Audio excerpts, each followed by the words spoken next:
శ్రీమాత్రే నమః. అందరికీ నమస్కారం. మాఘపురాణం 17వ అధ్యాయం గురించి ఇప్పుడు మనం తెలుసుకుందాం. ఓం నమో నారాయణాయ. కప్పరూపాన్ని వదిలేసి స్త్రీ రూపాన్ని ధరించిన ఆ బ్రాహ్మణ స్త్రీ తన చరిత్ర గురించి గౌతమ మహర్షికి చెప్పటం వివరించింది. ఓ మహర్షి, మాది గోదావరి నదీ తీరంలో ఉన్న ఒక గ్రామం. నా తండ్రి పేరు హరిశర్మ, నా పేరు మంజుల. మాది సద్బ్రాహ్మణ వంశం. మా నాన్న ఎంతో సదాచారాలను పాటిస్తారు. నన్ను కావేరీ నదీ తీరంలో ఉన్న జ్ఞానానందుడు అని సద్బ్రాహ్మణుడికిచ్చి వివాహం చేశారు. నా భర్త వేదాంగ పారంగతుడు, మహాజ్ఞాని. పెండ్లి కాగానే నన్ను అత్తవారింటికి పంపారు. మా కాపురం 3 పువ్వులు 6 కాయలుగా ఎంతో సంతోషంగా ఉండేది. ఇంతలో మాఘమాసం వచ్చింది. అప్పుడు నా భర్త, మంజుల, మాఘమాసం వస్తోంది. ఈ మాసం ఎంతో పవిత్రమైనది. ఈ కాలాన్ని వృధాగా పోనివ్వకూడదు. నా చిన్నతనం నుంచి కూడా నేను మాఘమాసంలో క్రమం తప్పకుండా మాఘమాస నదీ స్నానాలు చేశాను. శ్రీహరిని పూజించాను. ఇప్పుడు మనిద్దరం కూడా మాఘమాసంలో స్నానం తప్పకుండా చేద్దాము. ప్రతిరోజు నది స్నానం చేసి ఆ నదీ తీరంలోని లక్ష్మీనారాయణుల ప్రతిమను ఉంచి పూజిద్దాము.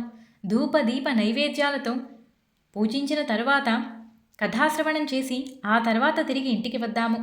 శ్రీ మహావిష్ణువుకి ప్రీతికరమైన తులసీ తీర్థాన్ని సేవిద్దాము. అప్పుడు మనిద్దరి యొక్క పాపాలన్నీ కూడా తొలగిపోవటంతో పాటు అన్ని శుభాలు కలుగుతాయి. నీ 5వ తనం కూడా వర్ధిల్లుతుంది అని చెప్పారు. ఇదంతా విన్న నాకు విసుగు పుట్టింది. నా భర్తతో ఇలా అన్నాను, ఏంటి, నేను మీతో పాటు ఈ చలిలో స్నానం చేయాలా? బాగానే ఉంది. రామేశ్వరం వెళ్ళినా శనేశ్వరం వదలదన్నట్టు భర్త దగ్గర అయినా సుఖపడదామని వస్తే ఇక్కడ కూడా పూజలు పునస్కారాలేనా? నేను రాలేను. నా వల్ల కాదు. పుణ్యం మాట దేవుడెరుగు. ఈ మాఘమాసమంతా చలి విపరీతంగా ఉంటుంది. చల్లటి నీటితో స్నానం చేస్తే ఏ రోగమో రావటం ఖాయం. నేను రాలేను. అయినా ఎందుకొచ్చిన ఈ పూజలు పునస్కారాలు? వీటి వల్ల ధనాన్ని పోగొట్టుకోవటమే తప్ప వచ్చే పుణ్యం ఏముంటుంది?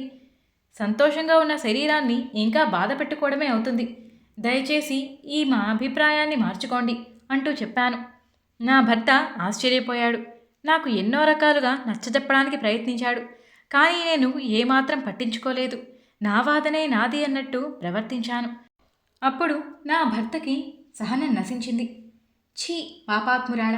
సద్బ్రాహ్మణ కుటుంబం నుంచి వచ్చిన నువ్వు నా వంశాన్ని వృద్ధిపరుస్తావు అనుకున్నాను. ఇంతటి మూర్ఖురాలివి అనుకోలేదు.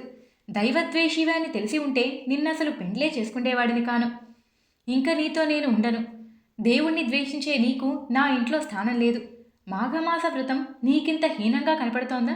నీ పాపమే నిన్ను నశింపజేస్తుంది. భర్తననే గౌరవం కూడా లేకుండా నాతో ఇలా ప్రవర్తించావు. నువ్వు కృష్ణానదీ తీరంలో రావి చెట్టు దగ్గర ఒక కప్పవై పుట్టు అని శపించేశాడు. ఆ శాపాన్ని విన్న నాకు ఎంతగానో భయం వేసింది. ఏం చేయాలో అర్థం కాలేదు. నేనెప్పుడూ నా భర్త ముఖంలో అంతటి కోపాన్ని చూడలేదు. చాలా భయంగా అనిపించింది. వెంటనే ఆయన కాళ్ళని పట్టుకొని క్షమాపణ కోరుకున్నాను. నన్ను క్షమించండి. నేను పెద్ద తప్పే చేశాను. మూర్ఖంగా మాట్లాడాను. దయచేసి శాప విమోచనం చెప్పండి అని ఎంతగానో పశ్చాత్తాపడ్డాను. చాలాసేపటి తర్వాత దయతలిసిన నా భర్త, ఓ మంజుల, శాపాన్ని వెనక్కి తీసుకోవడం సాధ్యపడదు. కానీ శాప విమోచనానికి మార్గం చెప్తాను అంటూ చెప్పడం మొదలుపెట్టారు. ఉత్తముడైన గౌతమ మహర్షి తన శిష్యులందరితో కూడా కలిసి మాఘమాసంలో కృష్ణానదీ తీరాన్ని చేరుకుంటారు. ఆ చెట్టు కిందే ఉన్న నీవు ఆయన చేసే శ్రీమన్నారాయణుడి పూజ గురించి, ఆ కథ గురించి వింటావు. ఆయన దర్శనంతో ఈ మాఘమాస వ్రత ఫలితంతో నీకు మళ్ళీ నీ రూపం ప్రాప్తిస్తుంది అని శాప విమోచనం చెప్పారు. అప్పటి నుంచి ఇక్కడే ఉండిపోయాను. ఇన్నాటికి మీ దర్శన భాగ్యం కలిగింది. నా భర్త చెప్పటం వల్ల మీరే గౌతమ మహర్షి అని తెలుసుకున్నాను. నన్ను దీవించండి అంటూ మహర్షి పాదాలపై పడి ప్రార్థించింది. అప్పుడు గౌతమ మహర్షి ఆమెను దీవించి, ఓ అమ్మాయి, నీ భర్త చాలా కాలం జీవించారు. శ్రీహరినామ సంకీర్తననే చేశారు. ప్రతి సంవత్సరం విడవకుండా మాఘమాస వ్రతాన్ని చేశారు. హరినామ సంకీర్తనతో మాఘమాస వ్రత ప్రభావం వలన నీ భర్త ఇప్పుడు స్వర్గలోకంలో ఉన్నాడు. చాలా సుఖాలను అనుభవిస్తున్నాడు. నీ భర్త మాటలని వినకపోవటం వల్ల నీకింతటి కష్టం వచ్చింది. చూసావా, ఈ మాఘమాస వ్రతం ఎంత పుణ్యప్రదమైనది. నువ్వు కూడా ఇక నుంచైనా తప్పకుండా మాఘమాస వ్రతాన్ని చెయ్యి. భక్తి శ్రద్ధలతో శ్రీమన్నారాయణుని ధ్యానించు. అతి కొద్ది కాలంలోనే ఈ వ్రత ప్రభావం వలన నువ్వు నీ భర్తని చేరుకోగలుగుతావు. దైవ నిర్ణయం వల్ల నీకిప్పటికైనా ఈ మాసం యొక్క విశిష్టత తెలిసింది. ఇప్పటికీ మించిపోయినది లేదు. నీవు శ్రీమన్నారాయణుడి సేవలో తరించు. తప్పకుండా అతి కొద్ది కాలంలోనే నీవు నీ భర్తని చేరుకుంటావు.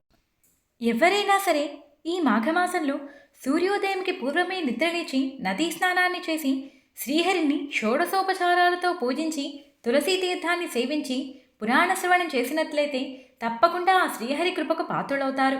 వారి కోరికలన్నీ కూడా ఆ శ్రీహరే సాక్షాత్తు నెరవేరుస్తారు.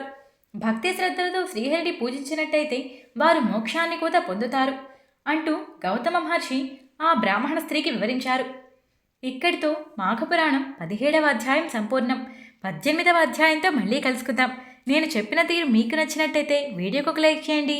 మన ఛానల్ని చుట్టం ఇదే ఫస్ట్ టైం అయితే సబ్స్క్రైబ్ చేసుకోండి. పక్కన ఉన్న బెల్ సింబల్ని ఆన్ చేసుకోవడం మర్చిపోకండి.